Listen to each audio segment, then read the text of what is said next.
Hello दोस्तों, welcome to the ताइल coaching classes. जैसे कि हमने पिछली बार देखा था, जो 10th का सीबीएसई एसएसटी का जो हमारा सेशन चल रहा है, जैसे कि इकोनॉमिक्स, पॉलिटी, हिस्ट्री, ज्योग्राफी, उसमें हमने मतलब 5 मार्क्स के क्वेश्चन, एमसीक्यू के क्वेश्चन, असर्शन रीजन के एमसीक्यू क्वेश्चंस, कॉन्सेप्चुअल क्लैरिटी, ऐसे सीरीज चालू रखी है। और उसमें हम पिछले जो हमारे लेक्चर हुए थे उसमें हमने असर्शन रीजन देखा था। इस बार हम कंपैरेटिवली जो क्वेश्चन होते 3 मार्क्स के लिए, जैसे कि डिफरेंशिएट करना, हमने उसको डिफरेंशिएशन क्वेश्चंस लिखा है, उसको हम डिफरेंशिएट करेंगे। अब ये क्वेश्चन हमने क्यों लिया है, जैसे कि आप सोचते होंगे सर ये क्वेश्चन क्यों लिया आपने, इसके पीछे का रीजन है कि जैसे ही एक दूसरा ऐसा क्वेश्चन आता है तो उसमें आपको ऐसे टाइप या थ्योरेटिकल टाइप ले लिखना है।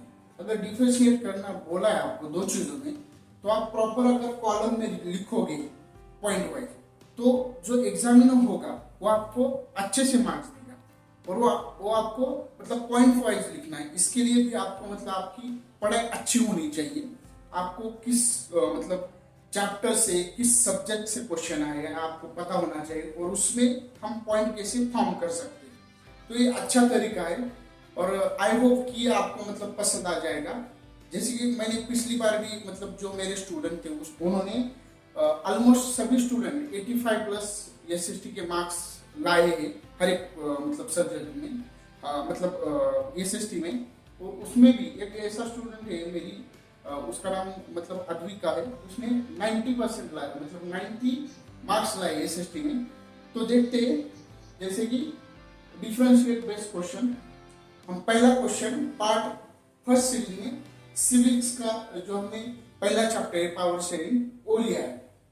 उसमें पहला क्वेश्चन हम देखेंगे, differentiate between community government in Belgium and majoritarian government in the Sri Lanka. मतलब डिफरेंशिएट करना है community government and majoritarian government in Sri Lanka.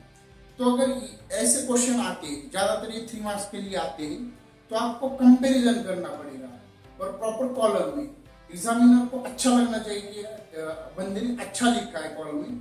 तो इसका पहला तो ऐसा हम ए एंड बी जैसे नाम लिखेंगे, बेल्जियम एंड श्रीलंका। उसमें भी हम पॉइंट के लिए जगह रखेंगे। उसमें फर्स्ट पॉइंट, अब बेल्जियम में क्या हुआ था ये आपको मतलब पता होगा या पता चलेगा। So Belgium country they adopted a policy of power sharing. इन्होंने क्या किया था, मतलब जो कियोस हुआ था कंट्री में पावर शेयरिंग की वजह से, इन्होंने पॉलिसी ऐसी रखी थी कि हम पावर शेयरिंग करेंगे, ठीक है। तो श्रीलंका ने उस टाइम क्या किया था, they adopted the policy of majoritarianism, मतलब जो मेजोरिटी कम्युनिटी है सिंहला, उसकी मेजोरिटी कंट्री में होगी, तो बाकी की जो कम्युनिटी है वो एलिनेशन प्रोसेस पर या उस पार्ट पर जाती है, ठीक है। सेकंड इसमें पॉइंट है, they give equal powers to the all communities whether majority और द माइनॉरिटी। मतलब कौन सी भी कम्युनिटी हो उन्होंने इक्वल पावर डिस्ट्रीब्यूट किया है। क्यों? क्योंकि किसी को ऐसा नहीं लगना चाहिए कि ये कंट्री हमें मतलब सेकेंडरी या सबऑर्डिनेट कुछ तो पोजीशन दे रहा है, हमें अपॉर्चुनिटी नहीं दे रहा है, इक्वल ट्रीटमेंट नहीं दे रहा है या फ्रीडम नहीं दे रहा है। तो इसलिए उन्होंने पावर शेयरिंग में मेजोरिटी या इक्वल पावर्स उनको दी थी। इसमें सेकंड मतलब श्रीलंका में दिया है, they give the preference to the majority Sinhala group alone disregarding the minority. मतलब इन्होंने पॉलिसी क्या रखी है कि हम किनको मेजोरिटी देंगे, जो मेजोरिटी कम्युनिटी है। कौन सी है श्रीलंका में? सिंहला। और उन्होंने ये मतलब जानते हुए भी उन्होंने तमिल माइनॉरिटी को मतलब सेकेंडरी या इक्वल बेस या इक्वल पावर शेयरिंग नहीं की है। थर्ड इसमें आता है, hence piece was maintain in Belgium. मतलब जो ऊपर वाले 2 पॉइंट है इसकी वजह से या पावर शेयरिंग की वजह से बेल्जियम में क्या होती है, पीस मेंटेन होती है। लेकिन हम जब श्रीलंका में देखे वहां क्योस होगा। क्यों? क्योंकि उन्होंने ज्यादातर नहीं 95% मेजोरिटी गवर्नमेंट को प्रेफरेंस दिया है। Hence conflict are arose in the two communities of the Sri Lanka. कौन सी वाली? ये जो एक है वो सिंहला और दूसरी है तमिल माइनॉरिटी।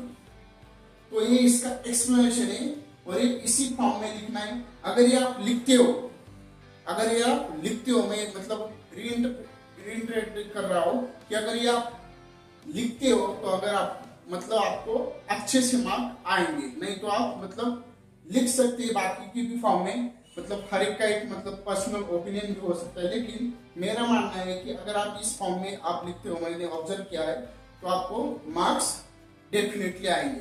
अगर ये वीडियो या ये आंसर कैसे लिखना है वीडियो आपको पसंद आता है इस फॉर्म में, तो आप इसको लाइक कर सकते हैं, सब्सक्राइब कर सकते हो और शेयर भी कर सकते हैं।